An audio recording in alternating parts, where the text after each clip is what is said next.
होती त्यांना मराठी समजत नव्हतं. त्या ट्रकमध्ये आम्हाला बसवलं आणि बसवल्यानंतर त्या साहेबांनी स्वतःच्या खिशातले 500 रुपयाच्या 2 नोटा काढल्या आणि आमच्या हातात दिल्या.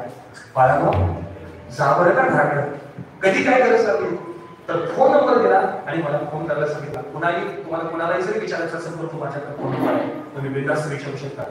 महाराज, आम्हाला त्या ट्रकमध्ये बसवलं. सांगोल्याच्या फाट्यावरून ट्रक सुरू झाली. आता ऐका, जुनोनीच्या फाट्याला आल्यानंतर रात्रीचा प्रवास होता. रात्री आम्ही 8ला निघालो होतो. 8ला निघाल्यानंतर 9-9:30च्या दरम्यान ती गाडी जुनोनीच्या फाट्याला आली. जुनोनीच्या फाट्याला आल्यानंतर जेवणाची वेळ झाली बरं का त्या दोघांची. आता ते काय आमच्यासाठी काय मालकरी नव्हती बरं का. त्यांनी त्यांच्या डब्यामधून मांसाहार आणला होता. ऐका, आणि त्यांना आम्हाला सांगितलं, भाई लोग हम खाना खातो आहे, आप खाना खाओगे? नहीं नहीं बोलो, खाएगा तरी दादा काय है तुमच्याजवळ? मैं बोलो आपके डब्बे में खाने के लिए क्या है? तो उन्होंने बोला मैंने नॉनव्हेज खाया. मी म्हटलं जीव गेला तर चालेल पण आम्ही त्याला हात लावणार नाही. त्या दोघांनी ते जेवण जेवलं. 9:30 ते 10 वाजेपर्यंत ते लोक ट्रक थांबवून जेवले. आता देशात मांसाहार खाणारा माणूस काय गप असेल का?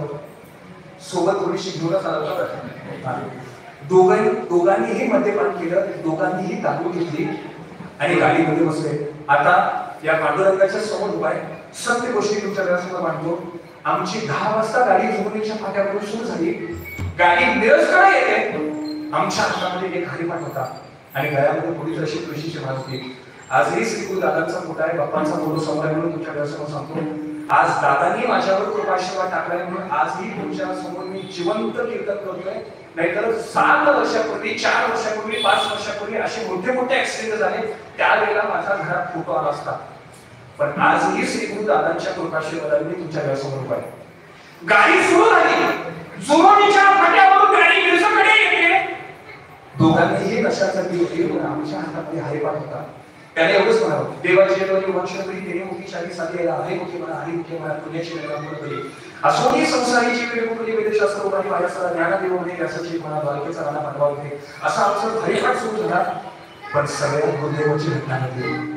भोसेच्या स्टॉपवर आजही तुम्ही मिरजला गेला तर पंढरपूर वरून डायरेक्ट अंकली फाट्यापर्यंत आता हायवे झालेला आहे. बरोबर आहे का? डायरेक्ट तुम्ही अंकली फाट्याला येताय. पण एक 6 वर्षापूर्वी तुम्हाला तो अंकलीचा फाटा नव्हता. तुम्हाला मिरजमध्ये बायपासनं आत यावं लागत होतं आणि विशाल फाट्यापासून तुम्हाला काय करावं लागत होतं? जावं लागत होतं. पण त्यावेळेला मात्र महाराज रस्त्याचं काम नाही, काही नाही. पण आम्हाला वाटत होतं की आमचा ड्रायव्हर, त्या ट्रकचा ड्रायव्हर ती ट्रक बायपासला आत घेईल आणि मिरजमध्ये प्रवेश करेल. पण त्या भावाचा तोल विसरला.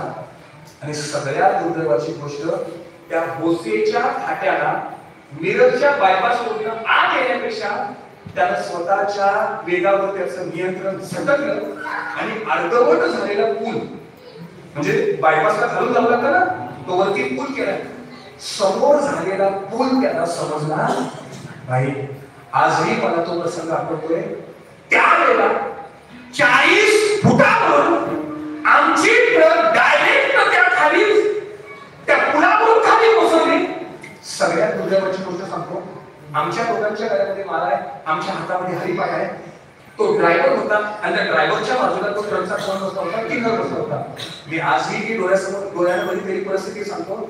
ज्या वेळेला आमची ट्रक त्या पुलावरून खाली कोसळली, त्यावेळेला जो ड्रायव्हिंग करणारा ड्रायव्हर होता ना, तो ज्या सीटवर बसला होता त्या सीटचे लोखंडाचे पाठी पण घुसले होते आणि पोटातून बाहेर आले. हे माझ्या डोळ्याने बघितले. आणि जो व्यक्ती त्या किन्नरच्या साईडला बसला होता, किन्नर होता, त्याला समजलं आपली ट्रक कोसळली आहे, आता माझा जीव जाणार. म्हणून त्या किन्नरनं वरून उडी मारली, मारून हात मारली. आणि त्या तिथं सुद्धा दुर्दैव परिस्थिती होती. त्या कन्स्ट्रक्शनच्या उभ्या साऱ्या होत्या, त्या ते आडवं चिरलं. एवढं वाईट. कधी तुम्ही पेपर 2019चा पेपर बघितला सांगली जिल्ह्यातला? पंढरपूर वरून मिरजकडे येणाऱ्या एका ट्रकचा अपघातात, ट्रकच्या अपघातामध्ये ड्रायव्हरने केलं, दोघेही जागेवर ठार. त्याच्यामध्ये आणि 2 माणसं होते. पण आजही माझ्या पांडुरंगाचा माझ्यावर विश्वास आहे, माझ्या श्रीगुरूंचा माझ्यावर विश्वास आहे. माझ्या घरात महाराज तुळशीची माला 40 फुटा